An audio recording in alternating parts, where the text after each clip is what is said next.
Official, mukomeze mugubwe neza kandi mubone ibyiza byose mwifuza. Niki tuje kuganira? Murabizi nkuko ejo twabibagejeho ndetse n'indi nkuru ushobora gusanga n'ubundi kuri YouTube channel yacu. Ni inkuru ivuga uburyo n'ubundi M23 ejo yigaruriye ibice bya Rubaya ndetse aka gace ka Rubaya kakaba kabarizwa b'ibirombe bicukurwamo amabuye y'agaciro.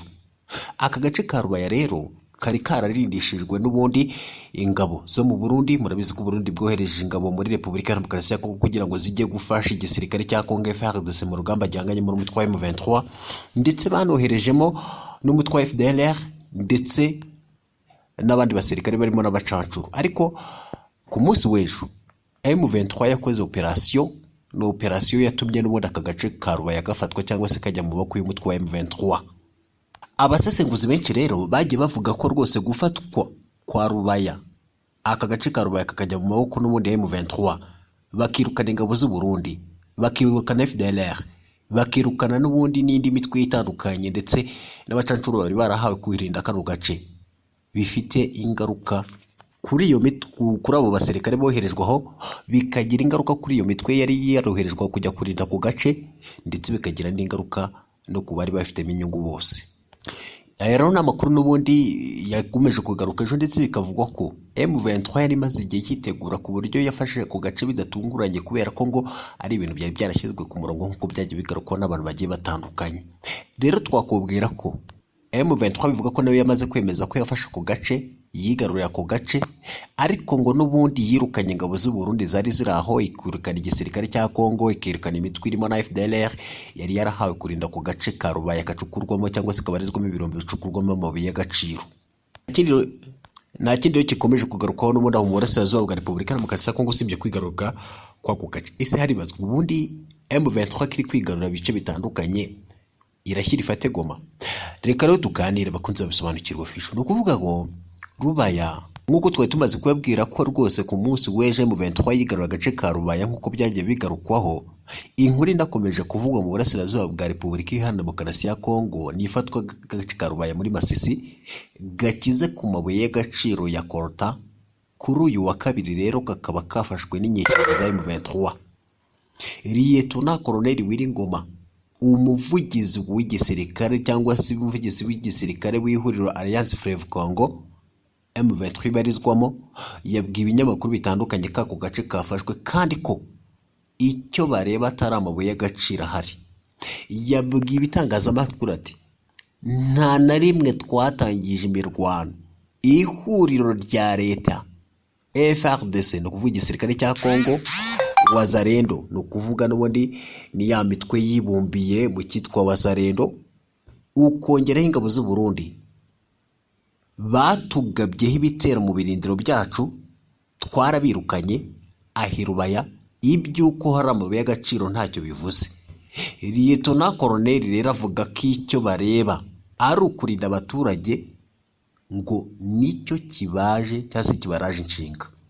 Kuri Twitter Wiringoma yavuze ko ari ibyishimo ku ntare za Sarambwe nkuko bayita, kuba barahagaritse jenoside muri Rubaya.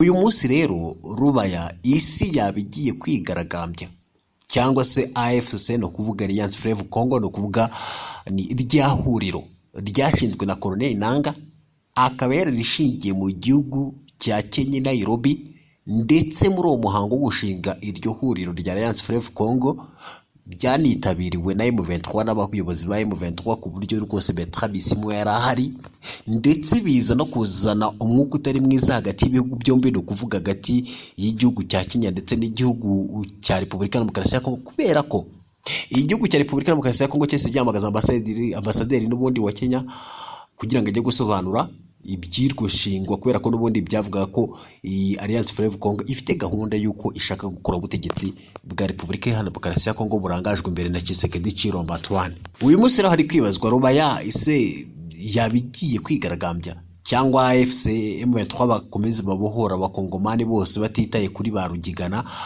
basahurira mu nduru. Rubaya rero irindi ry'amabandi FDLR, Abarundi na Wazalendo n'abandi nibo banyuzuzaga cyangwa se banyunyuzaga imitsi y'abakongomani nkuko bigenda bigarukaho na dash nk'uko yise nyine kuri Twitter.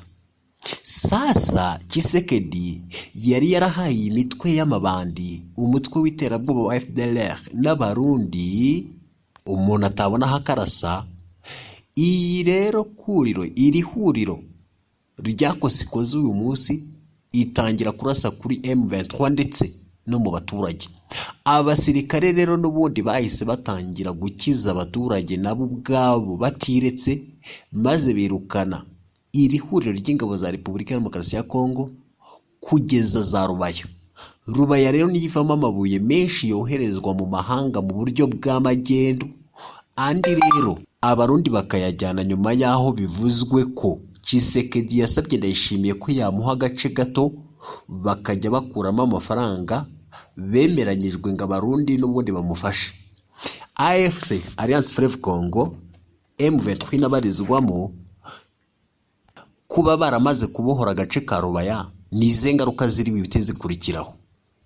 Ibi byahita biba amaherezo y'abarundi muri Kongo cyangwa bazakomeza n'ubundi kuhanyaza.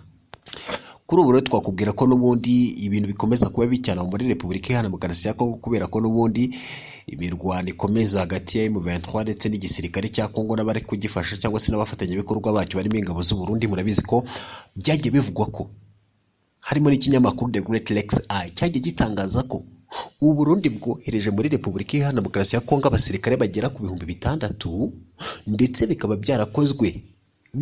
byarakozwe mu ibanga rikomeye ku masezerano y'ibanga yabaye hagati ya Tshisekedi Chilombo wa Repubulika ya Demokarasi ya Kongo ndetse na Evariste Ndayishimiye w'igihugu cy'u Burundi.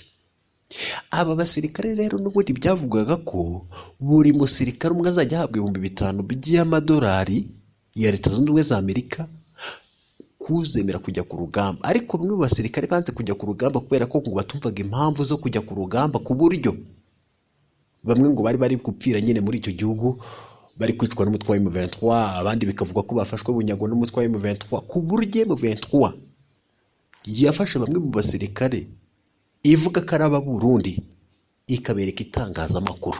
Ubundi ntabwo biba byemeye ko n'ubundi abasirikare bafatiwe ku rugamba bajyanwa mu itangazamakuru. Ariko icyo M23 ngo yabikoreye kwari ukugira ngo yereke amahanga ko ingabo z'u Burundi ziri muri Repubulika ya Demokarasi ya Kongo kandi ziri gufasha igisirikare cya Kongo mu kurwanya umutwe wa M23. Ibi kandi igihugu cy'u Burundi gisa naho cyagiye kibihakana kubera ko ubwo yagiranaga ikiganiro n'itangazamakuru perezida w'igihugu cy'u Burundi Evariste Ndayishimiye mu mpera za 2023 yavuze ko abasirikare mu 23 yagiye yereka itangazamakuru atari abo Burundi ahubwo ari abasirikare ba Red Tabara, no kuvuga umutwe urwanya ubutegetsi bw'u Burundi ukorera mu majyepfo cyangwa se muri Kivu y'amajyepfo muri Repubulika ya Demokarasi ya Kongo. Karibo bagiye gufasha umutwe wa M23 ndetse M23 igahindukira ikabereka itangazamakuru yerekana ko ari abasirikare b'u Burundi.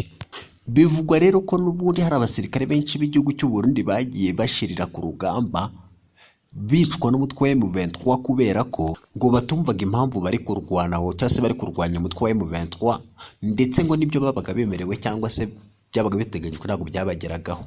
Ibi byatumye abarundi bamwe bahaguruka barasizora baravuga bati abana bacu bari gushira ku icumu, abavandimwe bacu bari gushira ku icumu, ndetse ko nta n'igihugu cyangwa se nta nyungu igihugu cy'u Burundi kiri kugira.